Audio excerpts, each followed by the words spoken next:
I'm Luis Scott, managing partner of Bader Scott Injury Lawyers, one of the fastest growing law firms in the country, and I'm also the co-founder of 8-Figure Firm Consulting.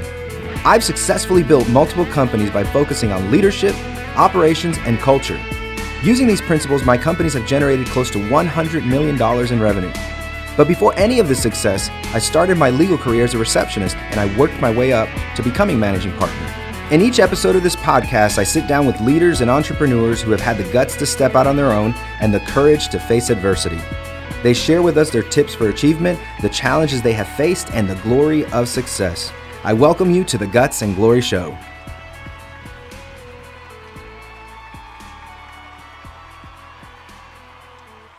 Luis Scott here, host of the Guts and Glory Show. I feature top leaders who share the obstacles and challenges of leadership, the guts it takes to succeed, and the glory of success. Today, you will hear another inspiring interview from CEO Jason Hennessey of Hennessey Digital, who has built one of the most successful companies in the country in the digital space. But before we get started, a message from our sponsors. This episode has been brought to you by 8-Figure Firm Consulting. At 8-Figure Firm, we help law firms take their business from 7 to 8 figures.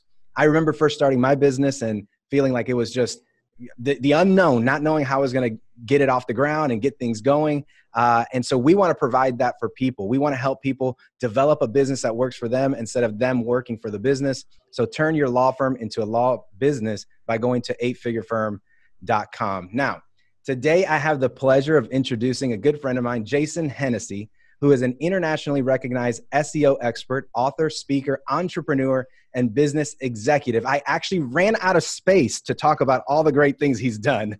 And since 2001, Jason has been reverse engineering the Google algorithm as a self-taught student and practitioner of SEO and search marketing.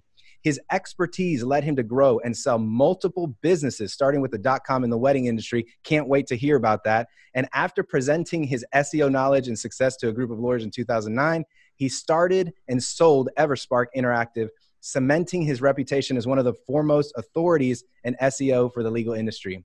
As CEO of Hennessey Digital since 2015, listen to this, guys, all the entrepreneurs out there, he now has 100+ people working for him and a $10 million business in 5 years. He's been on the Inc. 5000 list for the second year in a row in 2020, a keynote speaker, author, and frequent podcast guest. Jason loves teaching, and he knows what it takes to launch a business. He just launched iloveseo.com to help people do it themselves if they want to.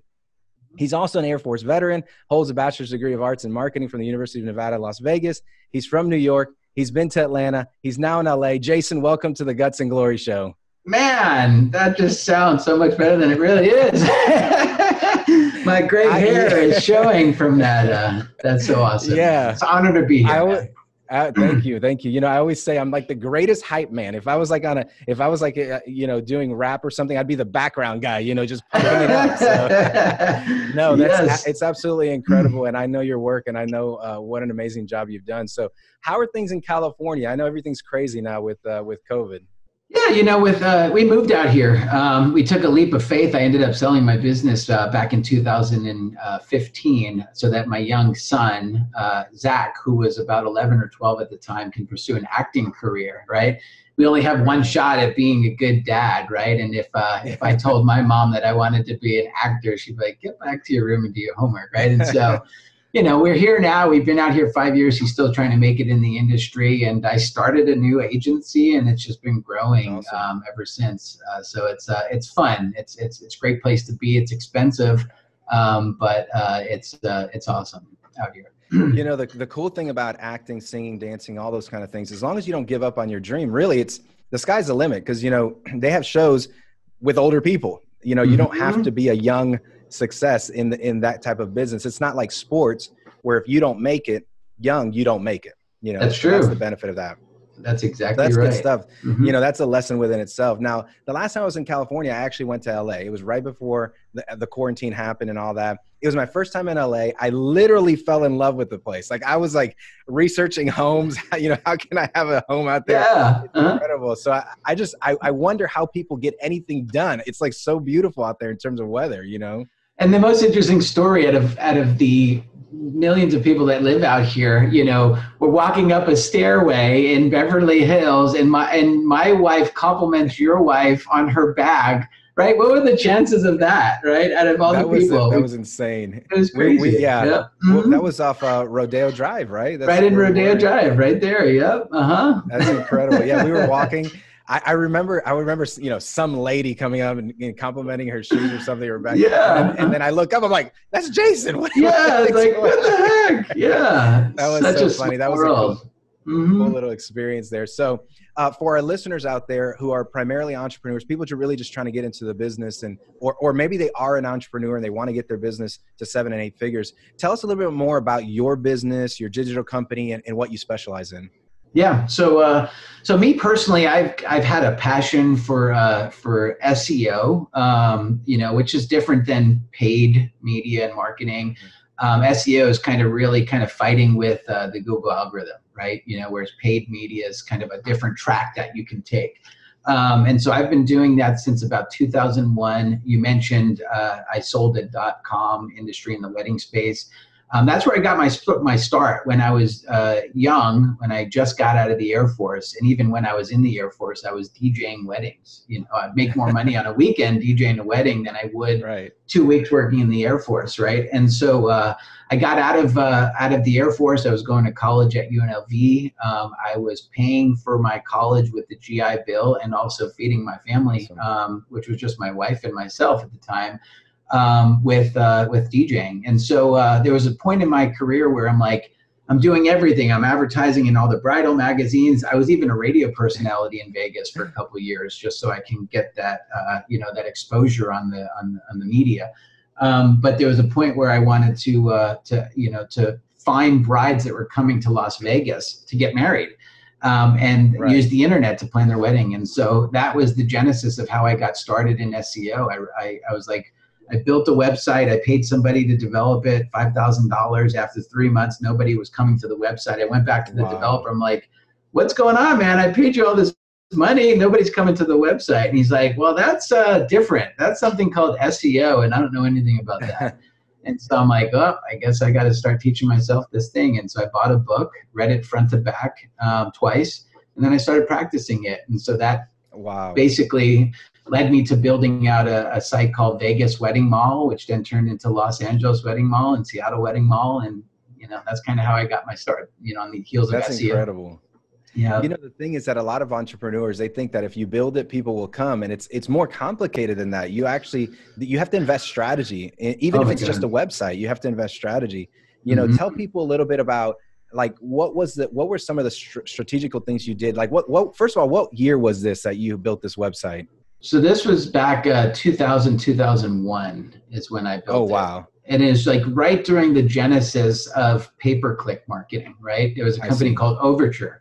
And so Overture was where you can actually bid like 2 cents a word, and nobody knew about it. And so I was like ranking on like Yahoo and on, I think it was Yahoo Overture. Like I was spending like, I don't know, $200 a month, but like ranking #1 on Google for like Las Vegas wedding. I'm like, holy, nobody knows about this yet. And I'm like, and so that was like, I was like, I'm all in. Like I was actually contemplating going to law school. I was studying for the LSAT. Wow. And I'm like, no, I don't know if I'm going to do this lawyer thing. And so I kind of went down the whole marketing kind of rabbit hole and have never come out of it yet. So now that wedding business, did you grow it to any substantial size, or was it just something that you were farming out the business? We did. We grew it. We had a call center in Las Vegas. There was like 30 people that were dialing for dollars, right? So they were basically calling wedding vendors and getting people to advertise. And we learned a lot of lessons in that business, you know, that I still, you know, learn from today, from all the lessons that we learned.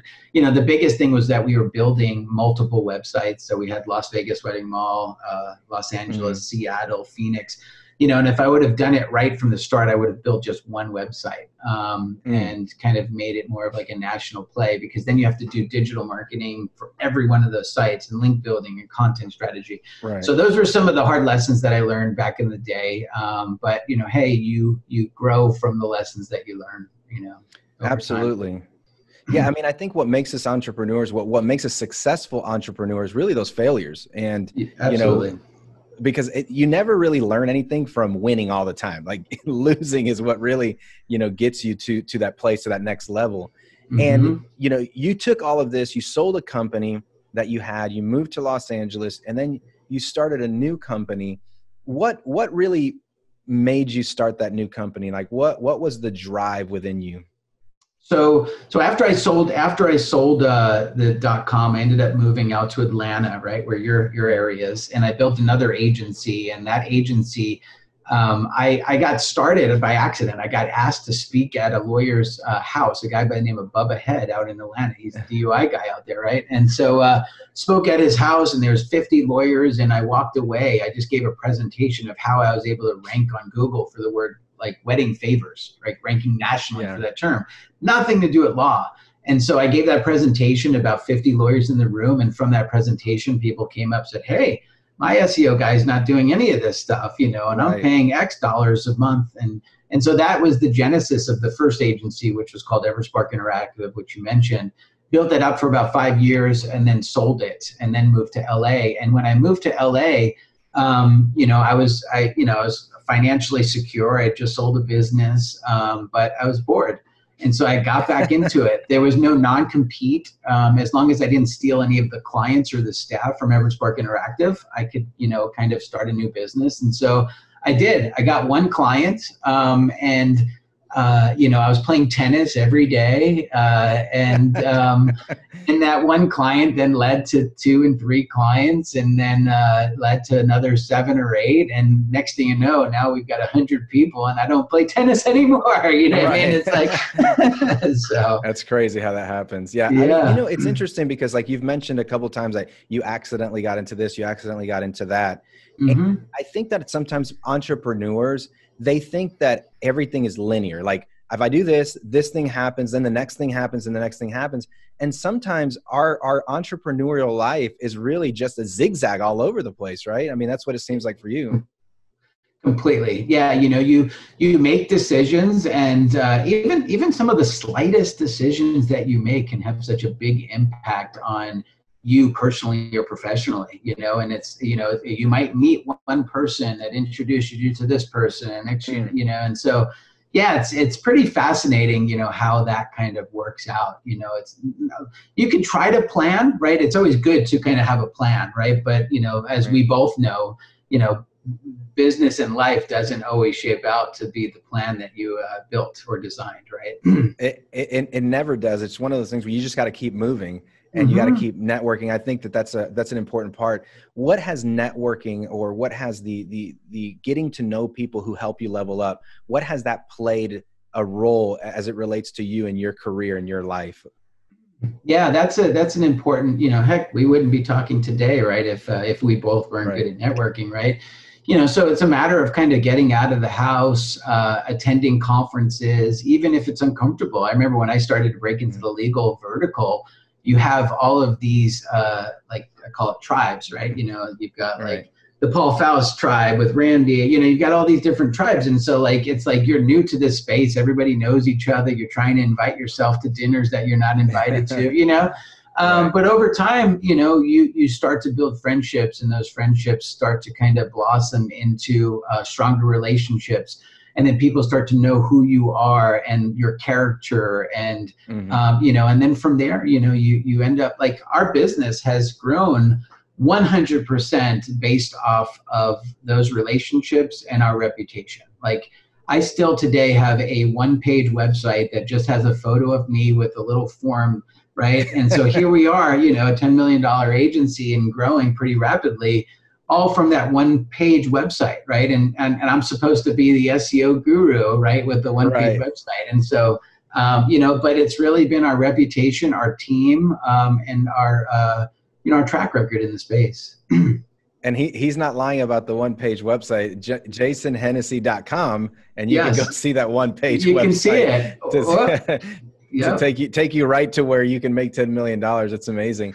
Networking has been incredible. I remember someone telling me that, just like if you're trying to find a date and you go to a club and you're standing against the wall, it's very unlikely you're going to dance that night, right? So if you want to dance, you got to get out there and mingle with people. That's the only way that it works. Absolutely. My personal kind of mission statement, I guess, if you will, is action creates results, right? And the thing, it's on my LinkedIn, it says you have you have the power to create a future that wasn't going to exist, right? You really do, and so, action creates results, getting out on the dance floor when you're 13 years old and asking the prettiest girl in the school to dance with you, right? If you don't take that action, you'll never get that chance, right? So you have to do that, and you have to live your whole life that way. It's interesting because if you did that, I always think about the things we don't plan for. If you plan to ask the person who scares you and you're rejected, the thing you never expect is that people now see you as someone with courage. Sure. And that courage then leads to other things, which is amazing. And so sometimes we think that the end goal is just getting the yes, whether it's in sales or building a business. Sometimes the end goal is developing a reputation of courage, a reputation of a go-getter. That sometimes is enough.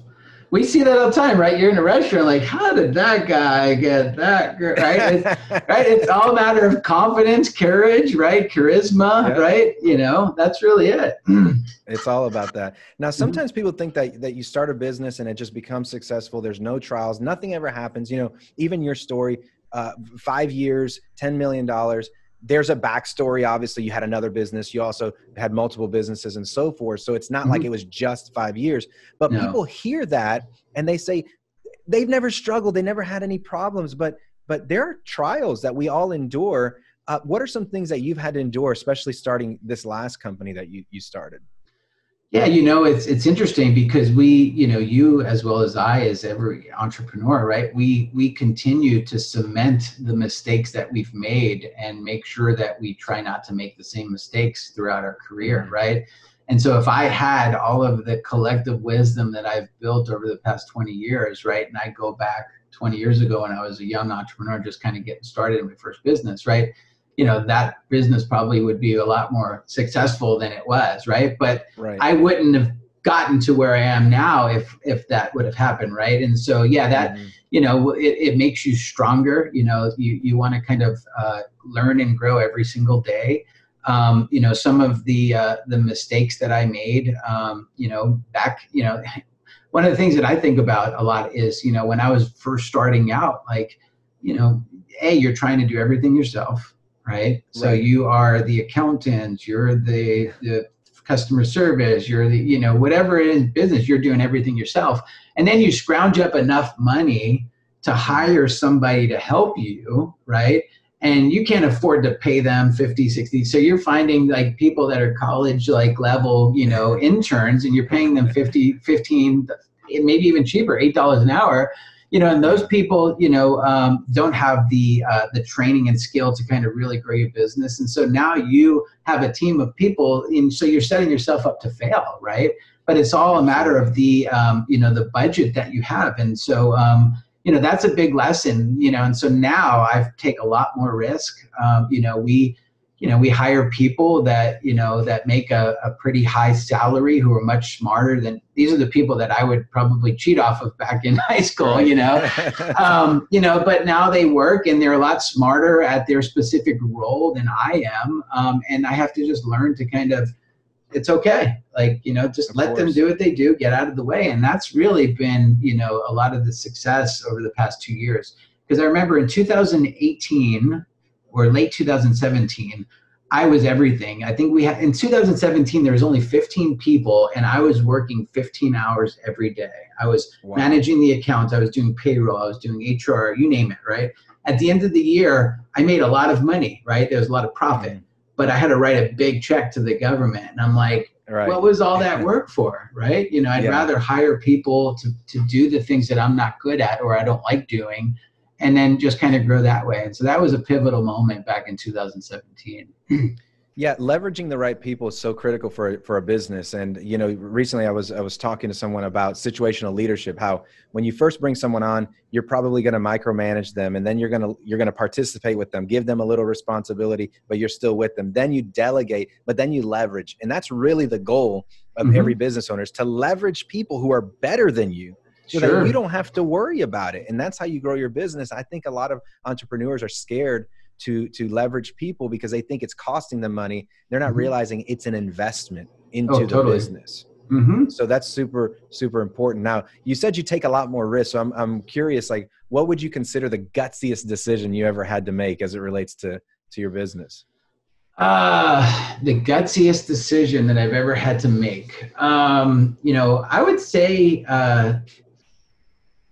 probably hiring my president and COO. Mm, Here's a guy, his name's Scott Trum. hmm. He is MIT caliber, right? Like to Wow. get into MIT, you Yeah. have to be like the smartest like the 1% in the nation, right? They only like Right. let 1,000 people in.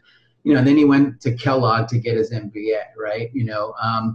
But this was somebody that was going to kind of help me take the business to the next level, right? Right. And hiring somebody like that who is very marketable, obviously is not cheap. And so that was a decision that I had to make. I'm like, whoa, like, am I really going to make this decision? And it turned out to be one of the best decisions I ever made.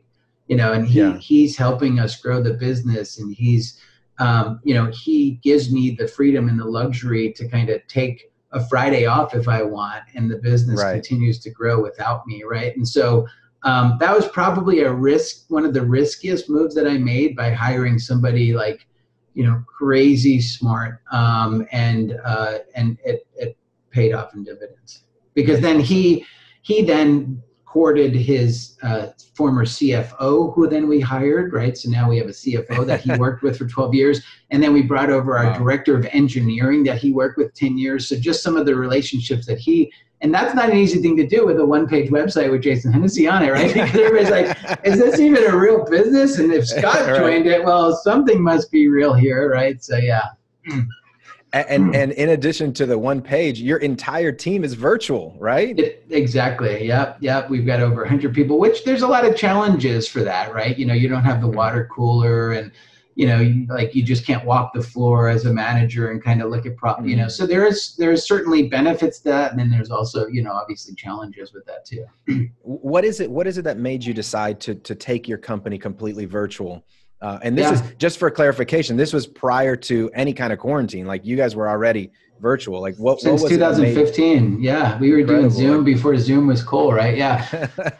So for me, and this is different if you ask anybody that question, right? But for me, SEO is one of those subjects that they don't teach in college, right? It mm, really takes somebody that's a very like autodidactic, right? That's self-taught, to kind of be passionate and to kind of, experiment with Google. And so when I was working at Everspark, which was in Atlanta, we were in the King and Queen building, right? And mhm, so, the problem is that we had this beautiful office, and we had to hire talent from Sandy Springs or Norcross, right? And yep, so, good luck finding somebody that is so passionate about SEO, something that they just didn't graduate the University of Georgia, right, to come on and right, work with you, right? And so that was one of the challenges, is when we had Everspark, is like sourcing talent, right? That's within 10 or right, 15-mile radius of the office. And so, when I built the new agency, I'm like, A, I can save on all those expenses, and B, I can actually recruit from the best talent pool across the whole mhm, world, not just in the United States. right. And so that was one of the reasons why I decided to kind of go virtual, and that was the plan. And that's an amazing point, because you don't do that unless you learn that from a previous, quote unquote failure, right? That was a failure. It That's doesn't seem right. like a failure, but that was absolutely a failure because it prevented you from hiring and so forth. So that's really incredible that you were able to do that. Now, Mhm. what do you believe is the future of SEO? Because I know there are people listening right now wondering, does SEO work? And I talk to a lot of lawyers who don't believe that SEO is important for them or that it will work. So what do you believe the future is for SEO? Yeah. Well, the one thing about SEO is, it doesn't happen overnight. And there are a lot of, self-proclaimed experts in the industry. And so if you're naive and you don't know, and somebody does a good job selling you, right, it's very easy to kind of get persuaded or sold, right? And so, I don't think SEO is going anywhere anytime soon. I look at some of our analytics, I look at, some of our call tracking, and we see exponential growth, right, with Mhm. SEO, but it takes time. There has to be a content strategy, there has to be a link building strategy, there has to be a technical strategy to a specific campaign. But over time, the content that you write today, right? So if you're writing 50,000 words of content today, there's a good chance that that content is not going to convert into anything for the next 90 days. But in 90 days, you're going to start getting some traffic, which is going to generate some phone calls. But that content, that 50,000 words that you're writing today is also going to generate traffic 5 years from now, right? So it just grows and compounds. So it's just one of those things. And, I see people that, they make changes to the strategy, or they bring in because you can't change your SEO provider every 3 months or 6 months. Like, that's just not how it works, right? And so, but I don't see, I see the future of SEO is going to continue to, to be strong. Sure, there are things like, now Google has the local service ads, right? Pay-per-click is taking up space. You got Google Local, but all of that is kind of like, they all kind of feed into the same, to the same overall digital marketing strategy. And it doesn't matter if you're a service business or if you're a restaurant or any business, SEO is still important, right? It is. Yep. Yeah, 100%. I think people really undervalue that because they don't understand it. Like you said, they don't teach it in college. And if you don't understand it and you're not passionate about it, you're really going to undervalue the importance of SEO. So I would agree with you on that. Now, when was it that you knew that you were going to be successful? Because this is an interesting thing that I deal with a lot of younger people in the business. You probably deal with this with employees outside of the business, other entrepreneurs, where they just feel like nothing is happening for them, their business, their career, their money. They're on the economic treadmill of life. Yeah. And I've always said it takes 10 years to become an overnight success. When did you know that you were going to be successful? I'm still asking myself that question. You know what?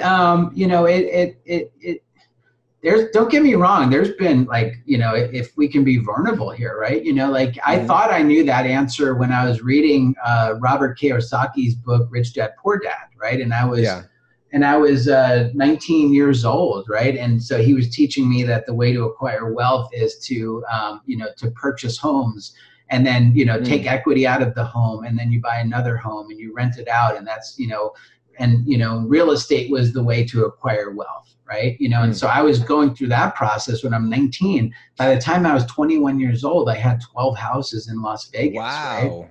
That's incredible. And so it was incredible until 2007 happened and the market just tanked, right? And so now I've got people squatting in homes. I've got, a house that I bought for, 800,000 that I was going to basically kind of flip for 1.1 that's now worth 500,000. And so, there was a very scary point in my career, and this is, now the bank's coming knocking, and, and my credit, got tarnished for like 7 years as a result. I didn't go through bankruptcy or anything like that, but I was pretty darn close, man. And so, but if you were to ask me back when I had 6 homes and life was great, like, I'm like, I've done it.